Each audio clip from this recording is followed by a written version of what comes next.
In life there are three guarantees: death, taxes, and the scales becoming your ultimate arch nemesis every single time you're trying to just drop a bit of weight. And after years of struggling with yo-yo diet after yo-yo diet, I've managed to drop over 50 kilograms and keep it off. But believe me, in that process, there have been so many times where I've not known whether to smash my scales with a hammer or just smash my own head with the hammer, because I could not for the life of me understand why the number was not going down. Because I was doing everything right. Or was I? Because as it turned out, there was actually so many things that were making that number creep up that I had never even thought of. And in this video today, I'm going to be running you through the most common reasons why that number is actually not coming down consistently like you want, but more importantly, what you can actually do to start seeing it come down more so you actually end up successfully finishing a diet phase for once. So starting off at number one, we have the fact that the scale weight is the only thing that you look at. And I'm going to use myself as an example. I'm currently 11 weeks into a cut diet phase for a photo shoot in about 6 weeks time. Over the last week and a half to 2 weeks, my scale weight has generally fluctuated between about 84.5 to the low 85s. Even though I've been ticking every single box correctly every single day, the scale weight has still been going up and up a little bit, sometimes down, but generally not in the way that you would potentially expect it to. But now, look at the difference in photos over the last 2 weeks. You can see a clear and genuine change, and that's because whilst my scale weight hasn't come down in that way, I'm still getting less body fat, I'm still getting leaner. So now I want you to start thinking about, instead of just looking at the scale weight, start looking at your body measurements. Are you actually having less body fat? Are your clothes getting looser? Are you visibly getting leaner? The way that I think about it is like scale weight is one slice of a pie and there's 11 other slices on it. There's so many other ways in which you can use to measure your progress, but right now you're taking off one slice, the scale weight,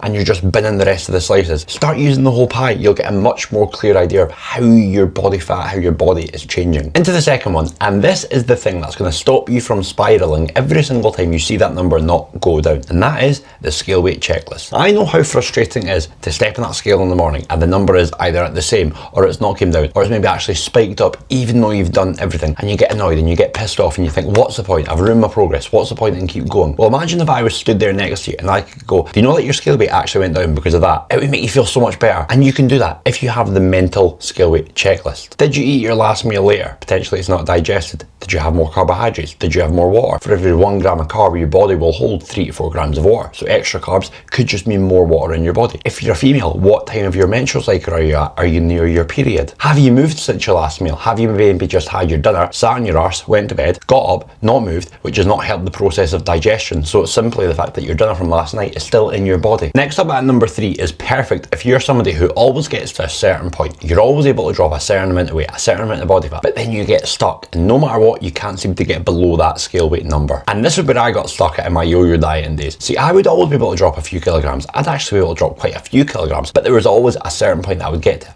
It was like a wall that I couldn't break through. It was infuriating. What I didn't realise was that I just hadn't adapted the plan. Because say for example, somebody starts at 100 kilograms and they're on a certain calorie deficit, and then they drop 10 kilograms and they're now at 90. They might hit that 90 and not be able to get below it, and they might think, oh my god, what's wrong? I'm not making any progress anymore. You've not hit a plateau. Your body is just different, because what got you from A to B won't get you from B to C. What was once a deficit at 100 kilograms simply may just not be a deficit at 90 kilograms. So if you're somebody who's always getting to a certain point, are you getting to that certain point and adapting the plan, aka are you reducing your food, are you increasing your activity, or are you doing the exact same that you were doing back here? Because it might not be a plateau, you simply just might not be putting yourself into a deficit every single day anymore. On to number 4, and we have good old sleep. Now what I will say is, I'm not sitting here saying that if you get better sleep, you're just automatically going to drop body fat. Alternatively, if you get bad sleep, this is not me saying that you're just going to automatically put on body fat. However, it is what the poor sleep causes. Those are the things which are going to fuck with your weight and your fat loss attempts. The main thing being your hunger levels. When you're more tired, your hunger levels will generally increase. So that's why you feel more cravings and more snacky. That's because you've got a hormone called ghrelin. On top of that, the hormone leptin, which is the opposite, it tells your body when it's full, that decreases. So you might actually only be a certain level of hunger need in your body, but you're believing that you're actually way hungrier than you are, and that can actually be caused purely by a lack of sleep. In a study back in 2013 on over 300,000 people, they were shown to be a 41% risk in obesity for those who slept fewer than 7 hours. If you are constantly getting 4, 5, potentially even 6 hours sleep, it might not be enough, and it might be the reason why you're always struggling with your hunger. Try and get that 7 to 8 hours sleep, because it could actually be having having a much bigger impact on your fat loss than you realise. So the weekends are where you are struggling the most, and you don't need me to tell you that. Every single week you get to Friday, Saturday, Sunday, and all that consistency, all that discipline, all that lock-in that you had Monday, Thursday just seems to go out the window. Is the fact that you're getting to that Monday and you're pissed off at yourself for the weekend there. So you go into, right, I need to make up for last weekend, I need to lock in mode. So you'll probably slash your calories right down. So you might have been consuming 2,500 calories at the weekend, and now you go, right, I need to make up for it and start eating 1,200 calories Monday, Friday. And what happens? You obviously get a massive scale weight drop, but that's actually just the fact that you started eating a lot less carbohydrates than you were at the weekend, which means that your body's got a lot less water in it. That's all that's happening. But what you're doing in that Monday, Friday, slashing your calories is you're restricting yourself of everything,